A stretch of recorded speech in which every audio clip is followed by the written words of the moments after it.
Hey everyone, what if Palpatine killed Yoda in Revenge of the Sith? What if the movie played out the way it did in the normal timeline up until their final duel at the end? I could think of many scenes where Yoda could be killed if he faltered. However, the one scene that would make the most sense is this one right here. What if Palpatine didn't pause to laugh and build a dramatic effect, basking in the glory of momentarily catching Yoda off guard and blasting him with Force lightning? What if, instead of slowly walking and laughing, he fired another full power blast of Force lightning at the Grand Master while he was down and not moving? This would further elongate his time down on the ground, causing him to wither in more pain as Palpatine moved closer, shocking him just as he had Luke in Return of the Jedi. He would take out his lightsaber and slice Yoda in half, putting a final end to the leader of the Jedi, once and for all. This would change everything. He would save so much time, leading to his arrival on Mustafar much sooner than he did in Revenge of the Sith.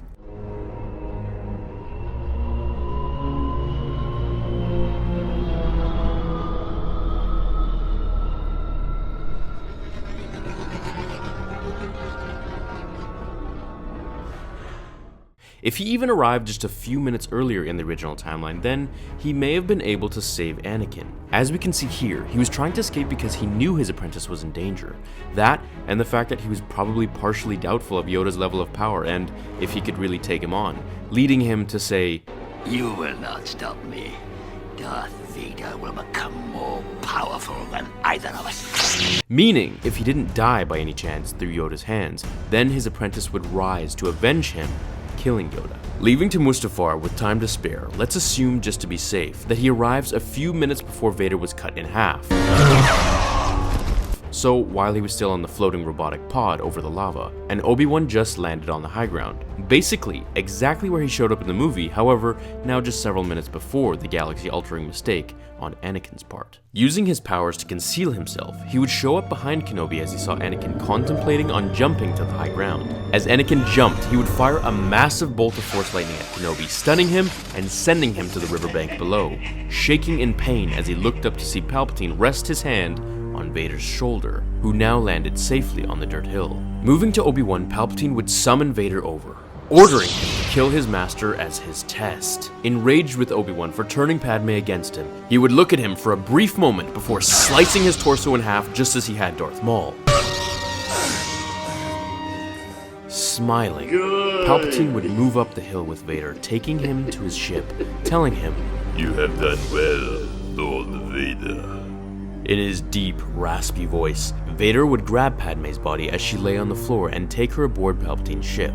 Hiding his emotions, Palpatine summoned his clone troopers to take care of Padme, giving them a poison to inject into her veins after she gave birth, once they arrived at the Star Destroyer with Admiral Tarkin, that is. Upon Padme's death, after giving birth on the ship, Palpatine would tell Vader that in his anger, it seemed he killed her and she lost the will to live.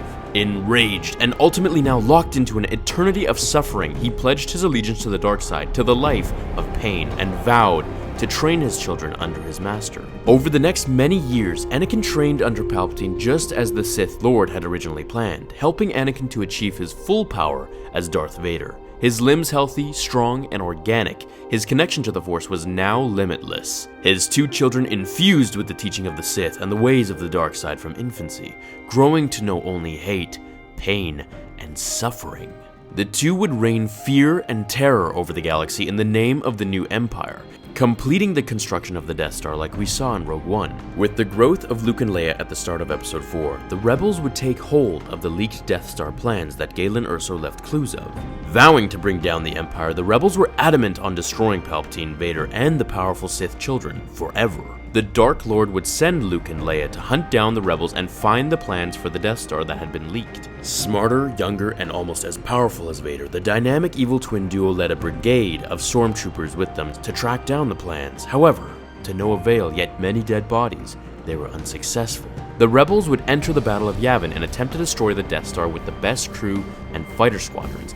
However, unsuccessful as well. Without Luke and Obi-Wan's aid, they just couldn't do it. Defeated, both mentally and physically, they would retreat. The first Death Star would still exist, leading to no need for a second one to be built. The Empire would continue to rule the galaxy in its unfair and unjust ways. In the novelization of The Dark Lord Rises, it is mentioned that Anakin wanted to overthrow Sidious from the very moment he became his apprentice. It should also be noted that Palpatine was expecting Vader to try and kill him as most Sith apprentices do with their masters, especially as he did with Darth Plagueis. With his full, untampered connection to the Force, Anakin would move to strike down his master as he had wanted to since his turn to the dark side, killing the Emperor in a sudden swipe of his lightsaber. Palpatine would fall to the floor, where Anakin would grab him and toss his dead, impaled body over the railings leading to the generator's core in his throne room. Fulfilling his destiny, he sat on his new throne as Emperor Vader with his son, Luke, by his side as Leia attended unfinished business with the Hutts on Tatooine. The galaxy was now solidified in Vader's control. His gaze oversaw the fate of the future which fell prey to his command, the power of the Death Star under a voice of his breath. He spent the rest of his years as the most powerful entity in the galaxy. That is, until Luke decided it was his turn to take the throne.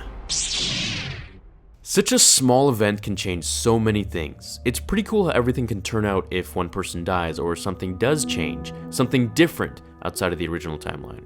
I thought of bringing Yoda back as a Force ghost in this one, but I don't really think it would play too well into the timeline, as well as I've also done that in previous fanfictions, and I wanted to do something a little different. Do you guys remember this video? It's one of my older ones. Well, I'm having the final fight scene animated, as that was a highly requested one to get done.